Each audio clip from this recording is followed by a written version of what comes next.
Allez, bonjour et bienvenue. Aujourd'hui, on plonge au cœur du Quintet Plus avec un outil vraiment puissant, la synthèse de la presse hippique.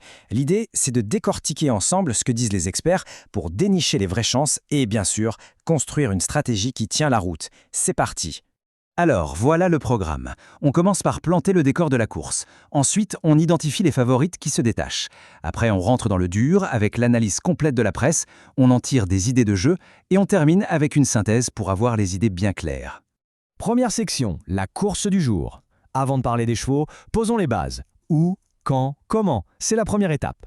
On se retrouve donc ce soir sur l'hippodrome de Vincennes pour le prix de Proilly. Et point important, c'est une course qui est réservée à des pouliches de 4 ans. C'est un détail qui a son importance pour tout ce qui va suivre. 14 concurrentes au départ. Ça ouvre pas mal de possibilités. Du coup, la question qu'on se pose tout de suite, c'est qui sont celles qui sortent vraiment du lot, les fameuses têtes d'affiche? Deuxième section, les favorites incontournables.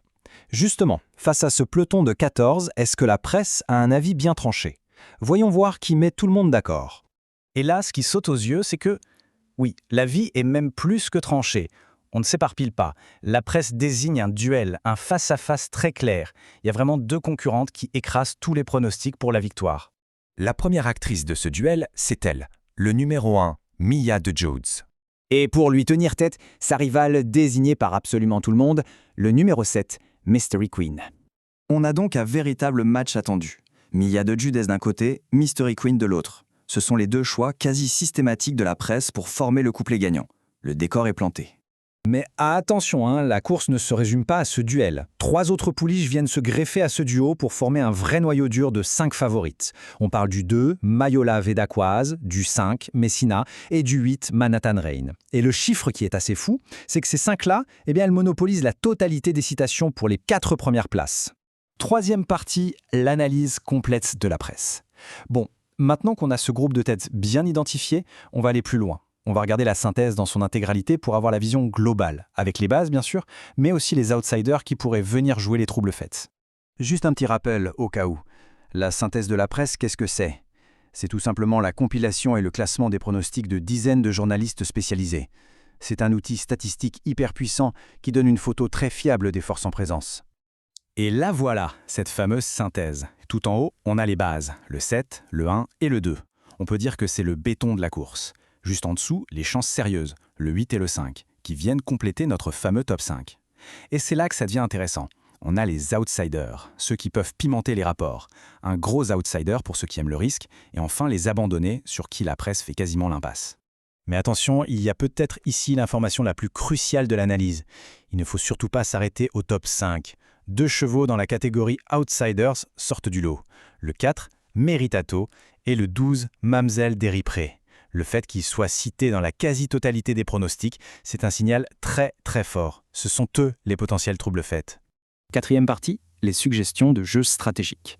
Bon, on a toutes les données, c'est super. Maintenant, comment on traduit tout ça en paris concret? Voyons quelques pistes.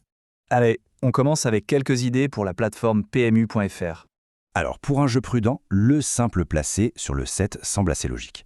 Pour capitaliser sur le fameux match attendu, le couplet placé 1 et 7 est une évidence. Le multi en 7, lui, est particulièrement malin.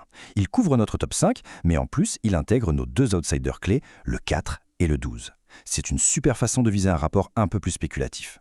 Et enfin, pour le Quintet Plus, une base solide 7-1 avec les autres favorites en champ réduit, ça reste une stratégie très cohérente.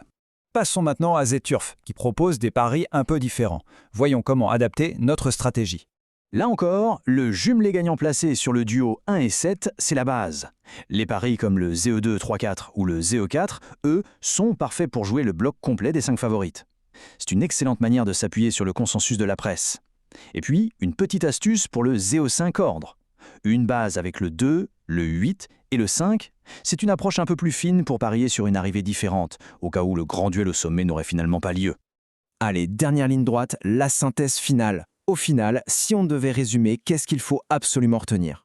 L'essentiel, il est là. La course semble, sur le papier, promise à ce groupe de 5 chevaux très solides, avec un duel au sommet entre le 1 et le 7.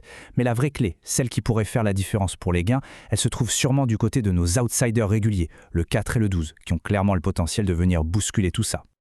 Voilà, les cartes sont sur la table. Faut-il jouer la sécurité avec les bases en béton ou plutôt tenter un pari un peu plus audacieux en glissant un ou deux outsiders pour faire la différence? La réflexion est ouverte. Merci d'avoir suivi cette analyse et bonne chance pour les jeux.